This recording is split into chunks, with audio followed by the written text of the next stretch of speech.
This is The Clash, where the real world clashes with a true Christian worldview. Join former professional wrestler Chris Whaley, known as the Masked Saint, who is an author, pastor, and teacher that brings his wrestling skills into the squared circle and tackles real-life issues. Along with Jeff Dixon, best-selling author, internationally known teacher, leader, and pastor who is not afraid to tackle the tough issues of the world we live in. Together they form a tag team of wisdom in The Clash.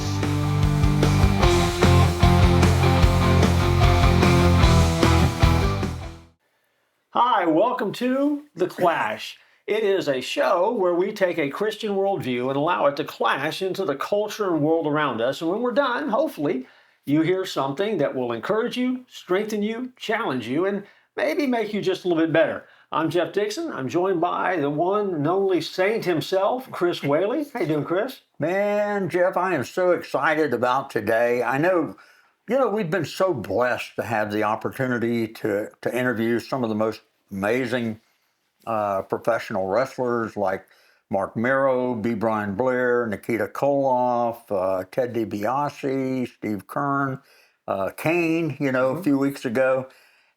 We've interviewed a movie producer and so many others. But today, Jeff, we are blowing it out of the water because we have on our show today a WWE Hall of Famer.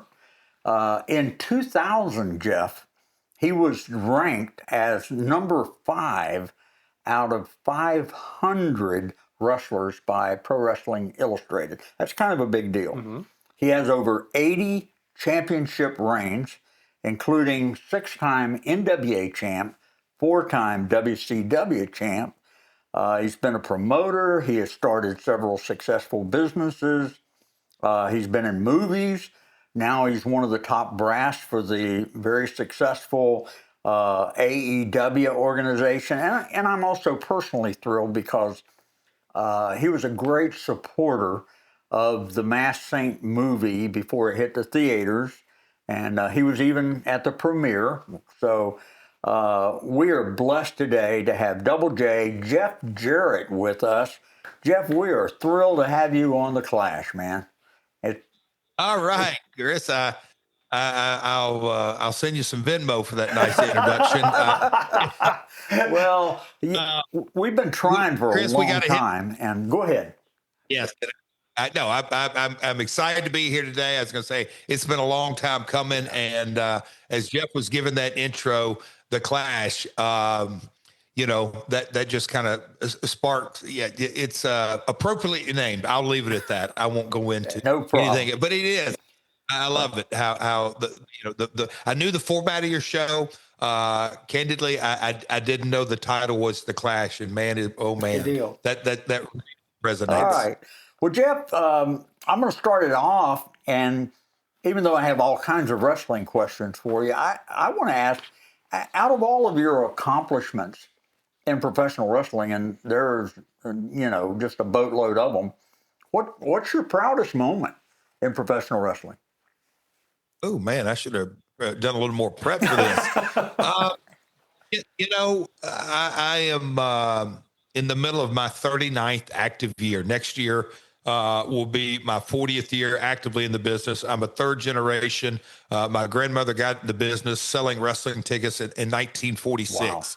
Wow. And she went on to what we would call a CFO. And then my dad wrestled and promoted, and I've, followed in the family footsteps. And so if you would have asked me that when I broke, or I'll say after 4 or 5 years, and then after 10 or 15, so that the answer to your question, my most proud moment, it has continued to evolve. But as I sit here today and I look back, and you guys will kind of appreciate this, is that the opportunities that were given to me earlier in my career, because it was a blessing and a curse coming from a wrestling family. Yes, the doors were open for me that candidly, sometimes aren't open for guys that don't have a father that wrestled and promoted. But those doors being open can, I think it's also a curse, I'll call it a curse, but it was very, very tough at times. That being said, I think that as I look here today, my most proud moments are giving other guys opportunities, creating opportunities for others, because at the end of the day, all the accolades, 12-time world heavyweight champion, 2-time Hall of Famer, that's all great and fun. And I can talk about this match was proud or that match was proud. But really what sticks in my heart is something that you can't really put your thumb on, because it's perpetuity. It can go on. And I'm hoping that the guys that I opened doors for, specifically the early days of TNA, when I gave some guys opportunities, and they've gone on to have long legendary careers, I hope they do the same. So that legacy of my grandmother, there's all kinds of stories that I've heard through the years that she would tell a particular wrestler, hey, start this savings account. You're not going to be able to wrestle, for forever. And starting a savings account. And then my dad giving other guys opportunities. Steve Kern, you referenced, he would give talent opportunities. And then, me getting into the business, and whether it's a seminar or giving other guys opportunities, it's a place in my mindset that when I give guys opportunities, it's up to them to take it, and God can steer them. But the thing that I'm most proud of is giving other talent opportunity to succeed in this business. Awesome. Well, I tell you what, you have. I mean, as Chris was introducing you, I was thinking to myself, we need a longer show for the introduction because of all the awards and stuff that you've done. But I want to go back to the beginning. And if this story is not true, then just tell me no, we'll edit it out. But I heard that your first match as a professional wrestler came back around 1986 or so, and the way the story was set up is you were actually the referee of a match, and you ended up in the match, or somehow you got involved in this match, and that was the first time you'd ever wrestled in the ring. Is that correct? Well, yes, I was. I played basketball as my first true love. I like to say that. In-ring professional wrestling's my second, but really, no, I've made a career out of it. But I played college basketball, and in the summers, my summer job was, going to basketball camps, but my real job was helping my father out and my grandfather out in the business. And I would pull the ring and set up the ring and set up, merchandise or concession stands and whatever it may be. But there was a time at the end of my freshman year in college basketball where we did because I had refereed as well. I'd set up the ring and refereed in the summers as my summer job. And there came a situation, we'll call it a storyline, if you will, where I was refereeing on a Saturday morning in Memphis, Tennessee. And the circumstances were that I was a referee, and I got in two guys, Bill Dundee and Nature Boy Buddy Landell. They were mad and took it out on me and roughed me up. And that was kind of my entry point into the business. So I went from a referee to a wrestler. It felt like overnight, but a matter of a couple of weeks. But yeah, that was my entry point into. And my first opponent was a guy named Tony Falk. That was my first match. And I guess you could say his character at the time, he was on a losing streak of losing over 100 matches in a row. And so I had to face him. And so he took it upon himself and said, hey, I'm down on my luck and I hadn't won any matches, but I know one guy I can beat, and that's Jeff Jarrett. And they're like, he's a referee. You can't challenge him. They challenge me. And I'll wrap this story up. The outcome of my very first match was I didn't win. We did a 10-minute time limit, but he didn't beat me. So it was a win-win. He didn't get to win. I didn't win, but that's professional wrestling. It's a Rocky story, right? You went the distance with it, right? That's great. That's fun. That's exactly right. You come from a professional wrestling family. You said basketball was your love. By the way, my co-host Jeff Dixon is one of the writers for the University of Kentucky. He covers them. So you out of here. Boy, we got to do a whole nother show. Kyle Macy. I'm a big blue guy going way back. Rod Mercer went to my high school. Jeff, that's another episode. Okay, it is, no doubt. But my question is, was there ever a moment when you didn't think of, having come from that professional wrestling family, was there ever a moment where you didn't think about getting into wrestling, going in a different direction? Chris, I've often thought, and I get that question doing panels or stuff like that. What would you have done if you wouldn't have been a professional wrestler?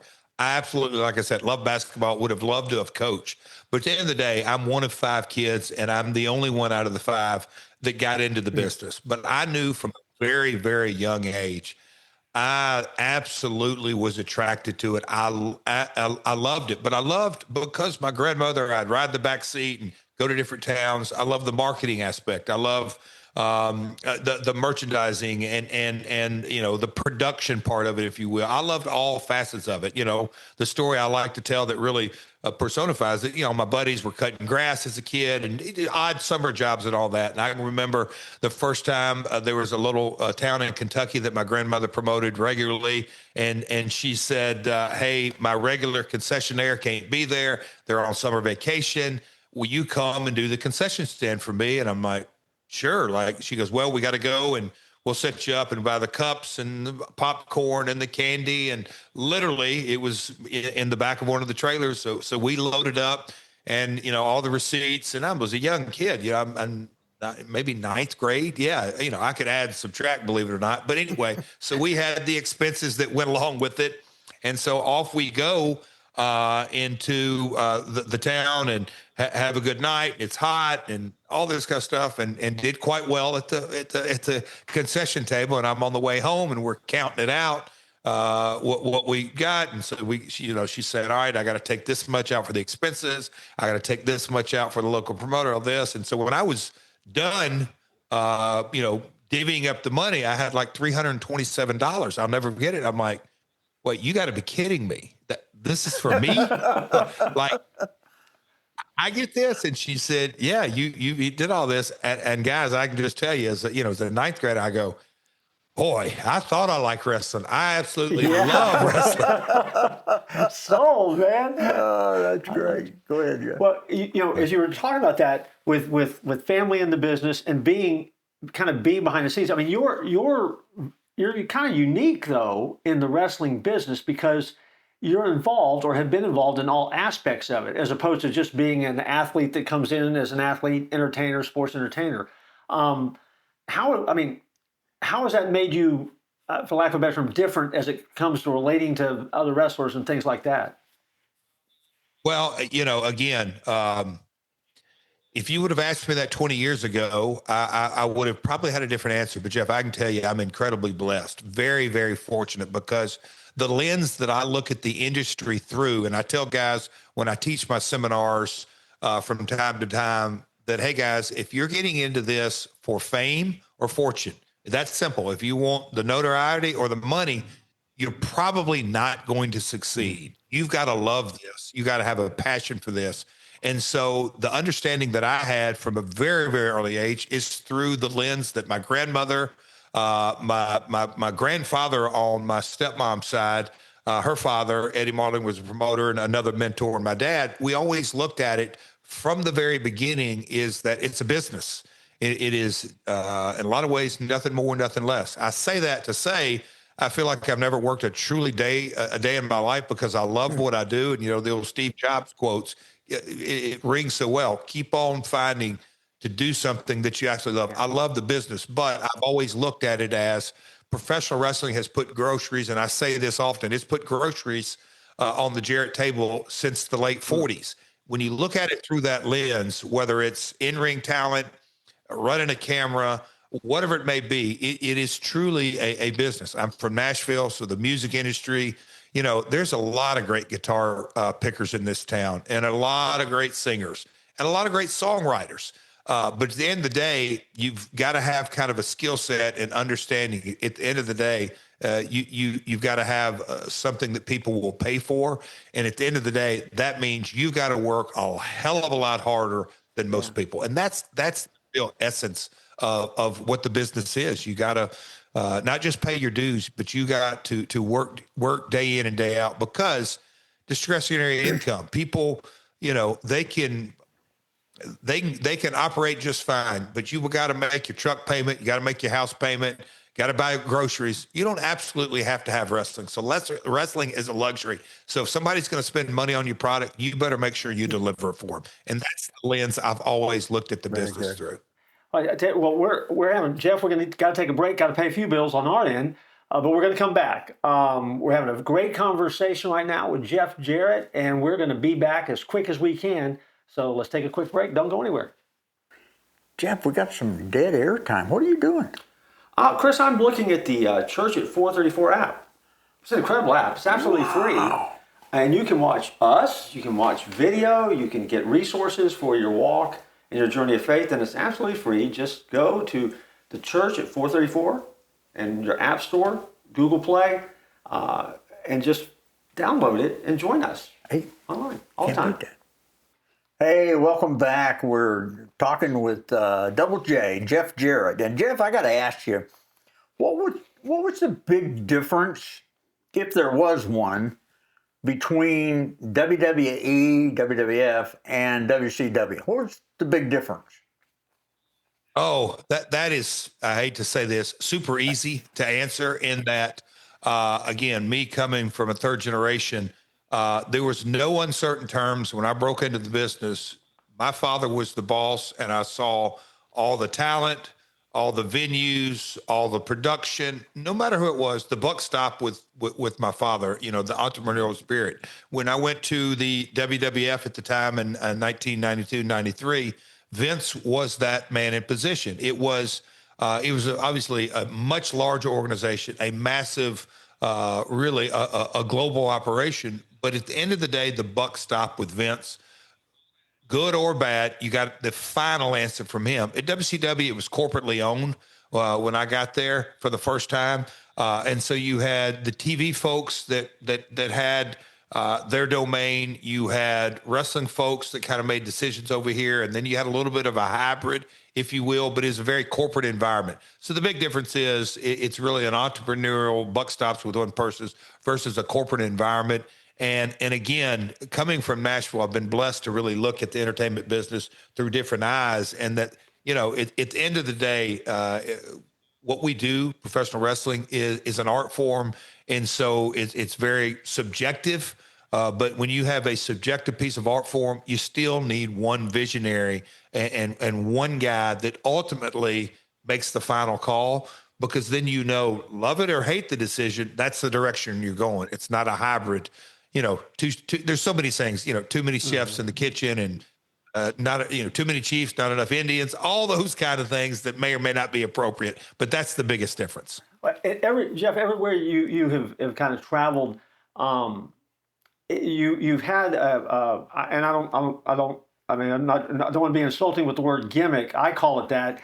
I'm sure there's another phrase for it, but the acoustic equalizer has been with you forever. How did that come about? And I guess explain to our viewers if they don't know what that is, but then explain how that started. Yeah, well, again, back from Nashville, it kind of ties into that. When I stepped onto the scene in 1993, for the first 7 years of my career, I was the golden boy Jeff Jarrett, simply irresistible Jeff Jarrett, all that fabulous one Jeff Jarrett, but I was a quote unquote good guy. When I stepped onto the scene, the national global scene with WWF, me and Vince McMahon got together, and the persona, the gimmick, the character, whatever you want to call it was Double J, Jeff Jarrett. And I was a country music singer that was going to make a name for myself in the wrestling world and come back home and take over the country music business. That was the storyline. The reality is I love country music. I have always loved country music, got a lot of friends and buddies in the business. But that was the storyline, if you will. And so being a country music singer, as the character progressed, and me being a heel, a bad guy, you got to have a weapon. So an acoustic guitar, I could come to the ring and play my guitar, or I could play it over somebody's head. And so I've smashed a lot of acoustic guitars through the years, but that kind of trademark, and there's a guitar on my shirt kind of, but it's gone with me through all the years. So what is your budget for guitars over the course of a year? This is not a business show, Jeff. You can't ask those kind of details. I mean, if I'm walking through Nashville, am I going to bump into Jeff Jarrett at the Goodwill looking for a guitar because you're out? You got to find out what are we doing? So. I can tell you some funny stories about heading over to pawn shops and.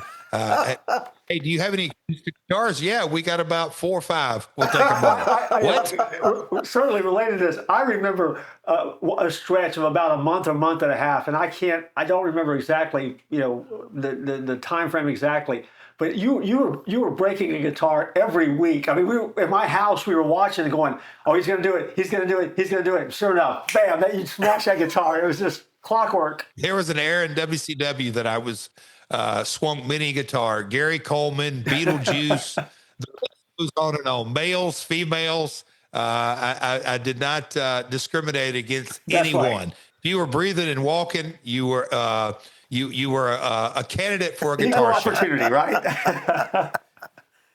Truth be known, Jeff, the reason that I'm not in studio today is because Chris was afraid I was going to hit him with the guitar. I hang around with him a lot. I can understand that. There's a moment or two. That's right. So yeah. I want to keep the brain cells that I've got left. Yeah. Go ahead, Jeff. You want to ask him about his journey of faith? I do. Jeff, talk a little bit about your faith journey, because again, we have an audience that they're passionate about faith. They love to hear how your faith has impacted your life and really kind of steered you where you are today. And so, if you could, share with us a little bit. Well, man, this is something that, I do all kinds of interviews and talk about professional wrestling. I'm in part of the baseball world or gaming world. But when you talk about this, obviously it's very personal in my walk. And candidly, I can get long-winded. So I'll try to give you the very Cliff Notes version, if you will, in that as a child, my parents were divorced when I was 3 years of age. And as a kind of a part of the separation, my mom chose to send me to Christian schools. And so K through 12th grade, I like to say I was sent to Christian schools.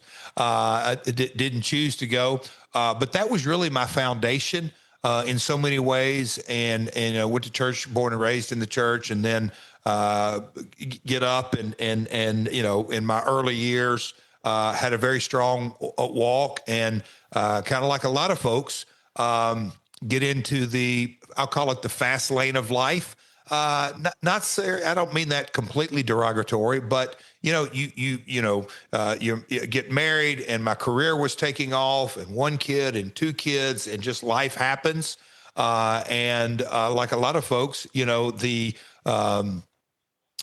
walk either gets put on pause, or in my case, kind of lost my way in that, come to the old Yogi Bear, come to the fork in the road, didn't take it. I took the wrong turn. And little by little, next thing you know, in 2017, I ended up in alcohol treatment center. And so that is, in so many ways, October 25th, 2017.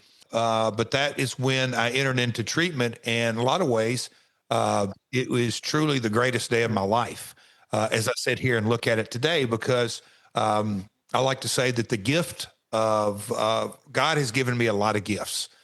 So blessed. My first wife died of breast cancer in 2007. I had 3 children.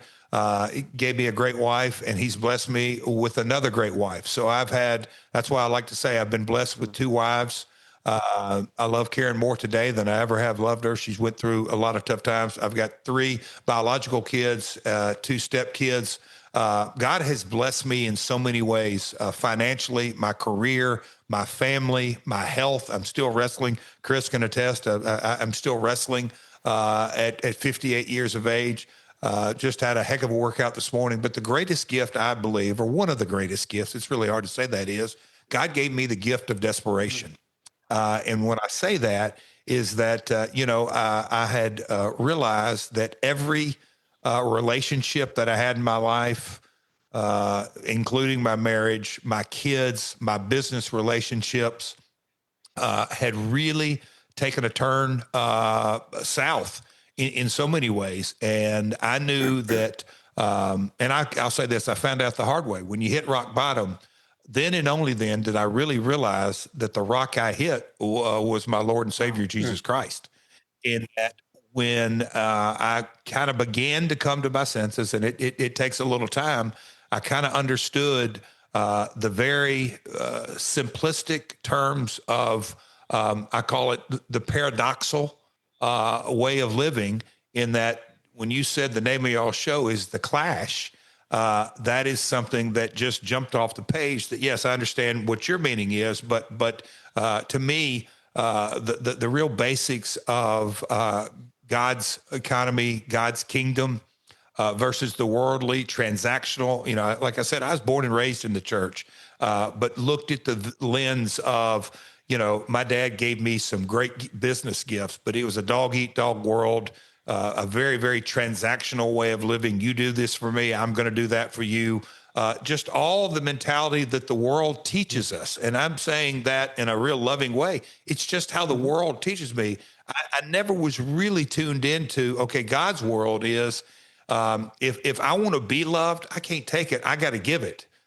So you understanding, I know you guys know this, but the real, one of my favorite verses is, and it speaks to one of the words of scripture that radically changed my life, is that when Jesus said, I came not to be served, but to serve.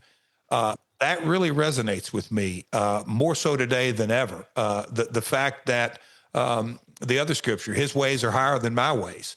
I found out real quick when I'm 50 years of age and sitting in a treatment center for my alcohol situation, that I didn't go in there, as they say, on a winning streak. I had all my collected decisions that I had made up to I was 50. And again, Hall of Fame career, multi-time world champion, wife, kids. At the end of the day, I knew where I was at. And so that being said, I flipped the switch. And when I say I flipped the switch is I said, you know what? I've tried it Jeff's way for a long time. And although there may be a highlight here and a highlight there, that's God's grace shining down on me. The real reality is that God has been very, very good to me.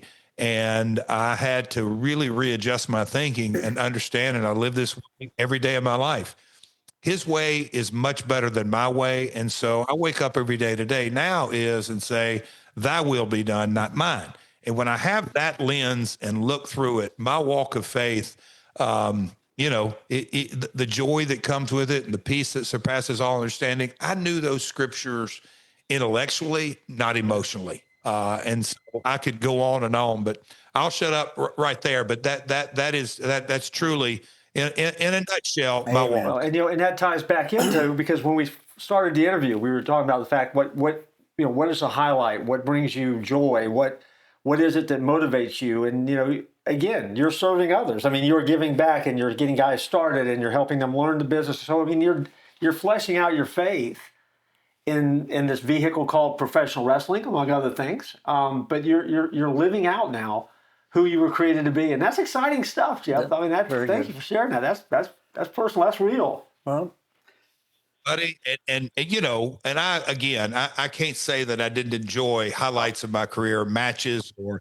from a business perspective, closing certain deals. All that's fantastic, but at the end of the day, the real joy comes from knowing absolutely I'm living how God wants me to live, as opposed to all the other mess and junk. Man, that is awesome, Jeff. We're so glad to have you. I'm sad because I've got like 2 pages of questions I didn't get to ask, and Jeff has 2 pages of questions that he didn't get to ask. But hey, we want to be careful with your time too. So thank you so much for being with us today. We can't thank you enough.